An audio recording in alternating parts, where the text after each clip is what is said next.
जब स्पेन से मुसलमानों को निकाला जा रहा था और जब एक बड़ी तादाद मुसलमानों की स्पेन से निकाल दी गई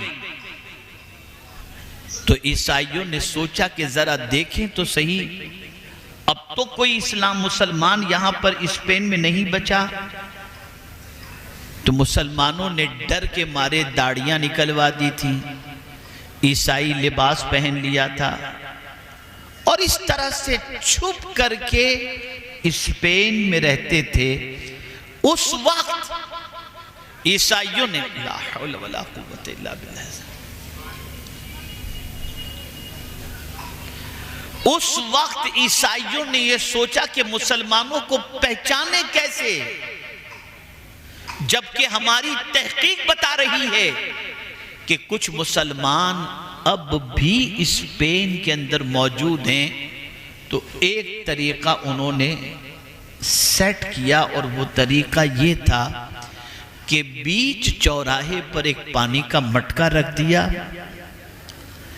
उसके थोड़े से फासले पर एक कोढ़ के मरीज को बिठा दिया और उस कोढ़ के मरीज से कहा कि जब भी कोई यहां से निकले तो पानी मांगना, सबसे कहना पानी पिलाओ, बस ये तेरा काम है।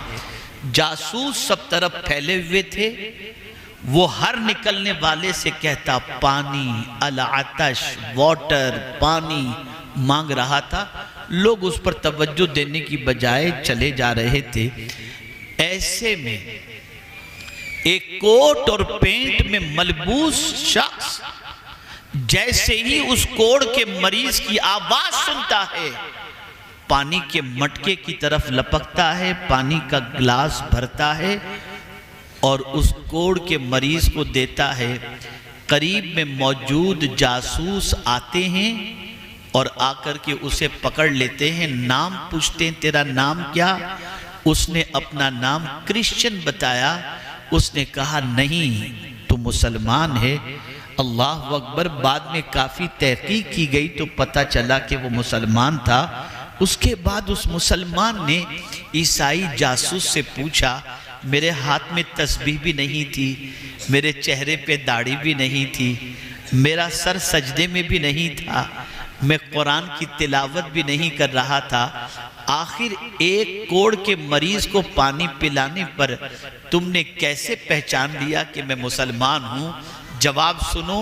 ईसाई जासूस कहता है, अगर किसी मरीज को कोई पानी पिला सकता है तो मोहम्मद का दीवाना ही पिला सकता है। ये पहचान थी हमारी, ये आइडेंटिटी थी हमारी, ये शनाख्त थी हमारी।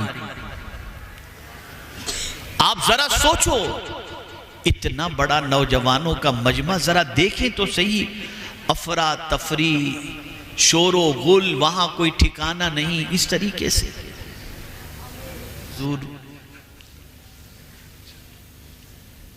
अल्लाह से डरता हूं मैं, लेकिन फिर भी गुनाह नहीं छूटते। डरता हूं अल्लाह से, लेकिन डरने के बावजूद भी मुझसे गुनाह हो जाते हैं। कोई ऐसा आइडिया बताएं, ऐसी तजवीज़ बताएं कि मैं गुनाह से बच जाऊं। अब अल्लाह वाले तो अल्लाह वाले ही होते हैं। शफकत फरमाई, गौर से सुनिएगा। उन्होंने कहा, बेटा मैं तेरे सामने चंद तजावीज़ रखता हूं, इसको तू सुन ले, फिर उसके बाद मुझे जवाब दे। पहली तजवीज़, बेटा जब तुझे गुनाह का ख्याल आए ना कि गुनाह करना है, तो ऐसी जगह जाकर के गुनाह कर जहां तुझे खुदा न देख रहा हो।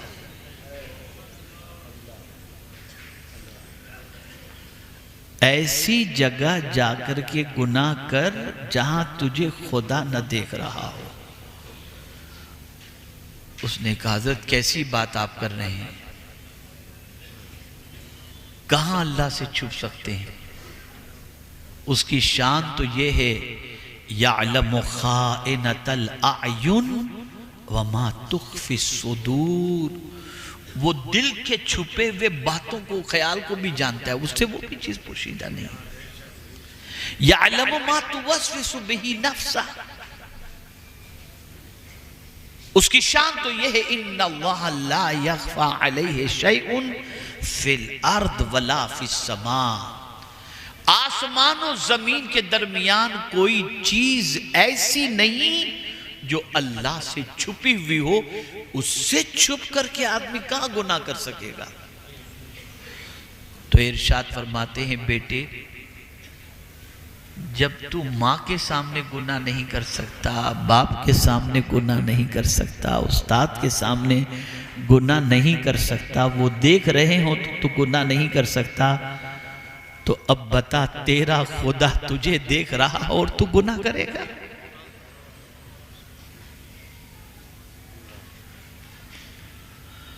तो जब गुनाह का ख्याल पैदा हो तो ऐसी जगह चला जा जहां तुझे तेरा मौला न देख रहा हो। का हुजूर ये पॉसिबल नहीं, और कोई बात बताएं? का अच्छा दूसरी बात सुन ले, जब तेरे दिल में गुनाह का इरादा और ख्याल पैदा हो ना, तो फिर अल्लाह का रिस्क खाना छोड़ दे कि नहीं मैं अल्लाह का रिस्क नहीं खाऊंगा। वो कहता है उसके अलावा कौन खिलाने वाला है, वही तो रोजी देने वाला है, वही तो जिंदगी देने वाला है, वही तो इज्जत देने वाला है, उसी ने तो सब कुछ अता किया। तो फिर हजरत इब्राहिम इब्ने अदहम अलैहि रहमा फरमाते हैं, बेटे क्या ये ज़ेब देता है कि खा अल्लाह का और काम तू शैतान के कर।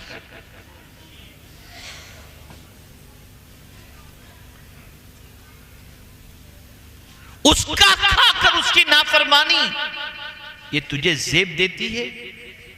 तो कहा नहीं, ये बात तो आपकी सही है, उसके अलावा कौन है जो हमें खिलाए पिलाए। तो ठीक है, और कोई बात बताएं? तो इरशाद फरमाते बेटे एक काम करना, जब तेरी रूह कब्ज करने के लिए फरिश्ता आए ना, तो उससे कहना बाद में आना,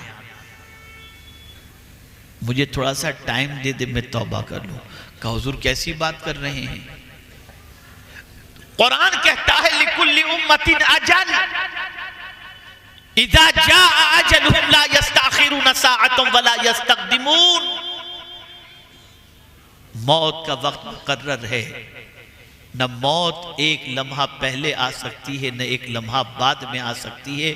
हुजूर अगर रूह कब्ज करने वाला फरिश्ता मेरे पास पहुंचेगा तो मैं न वो मुझे मोहलत देगा न मैं उससे मोहलत ले सकता हूं।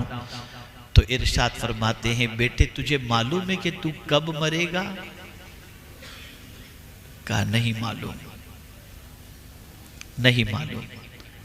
तुम मौत के फरिश्ते को लौटा सकता है? कहा नहीं। कहा अब मुझे बता कि जब तुझे तौबा की तौफीक, तू तौबा की भीख मौत से पहले मांगने के लिए फरिश्ते को कहेगा कि बाद में आना, तो फरिश्ता तुझे मोहलत नहीं देगा, तो क्यों आज ही तू तौबा नहीं कर लेता?